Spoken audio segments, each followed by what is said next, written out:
We begin tonight with a story you'll see only on 6. An interview with Freddy Ramirez. He was the front runner in the race to become the first sheriff of Miami-Dade County in close to 60 years. But in late July, everything changed.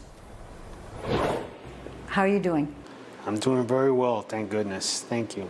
And how's the family? They're doing good as well. We're a strong family and we're persevering as one through this. That's why I'm here today. It's the first time in 4 months that Freddy Ramirez has talked publicly about what happened on July 23rd when he and his wife Jody were at a sheriff's conference in Tampa. There have been many rumors, many reports out there, but only you can tell us what really happened. What led up to that horrible day? Well, my memory is still a little, shadowy in terms of that day, but I do remember having a great day.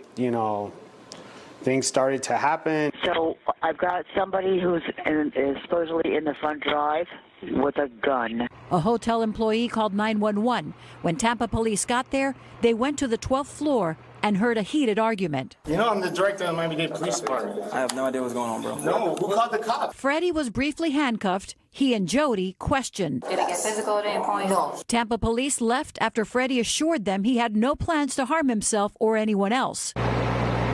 Hours later, just south of Tampa on I-75, Freddy pulled over and shot himself in the head with his gun. I need your help and I need it now. Freddy says Jody saved his life. I can't really tell you why that happened or what the intent was.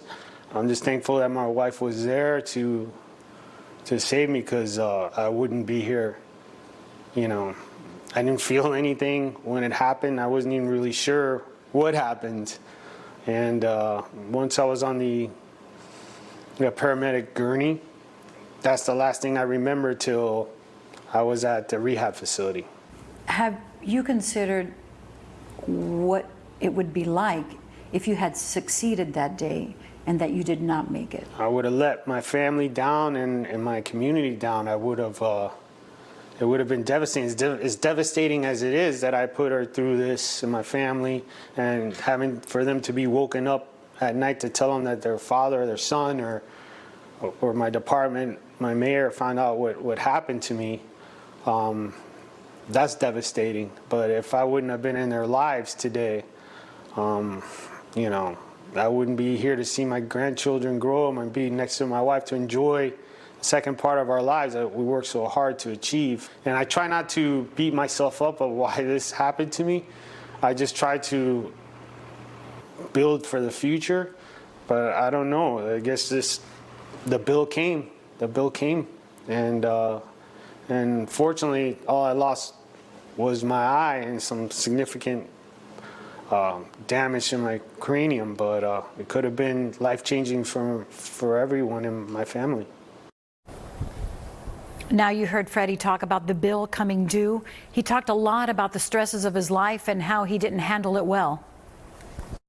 I've had to deal with the biggest challenges this county and this country has dealt with in law enforcement, just with my fellow chiefs here in Miami-Dade County, around the country, starting out from Super Bowl, COVID, George Floyd, Surfside, gun violence, all the different, losing an officer, other officers being shot, and you're running police, fire, emergency management, and then now you're running for sheriff, and I have a family at home.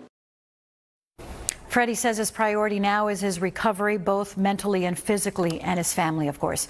He and Jody have been married over 30 years. They have 4 kids, a grandchild, and another on the way.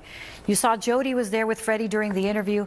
She says she's not ready to talk about what happened that day publicly, if she ever will be, but it's clear she is the force behind what many call a miraculous recovery. Coming up at 6, Freddy will show us the damage the bullet did, and he answers the question of how this community can trust him again.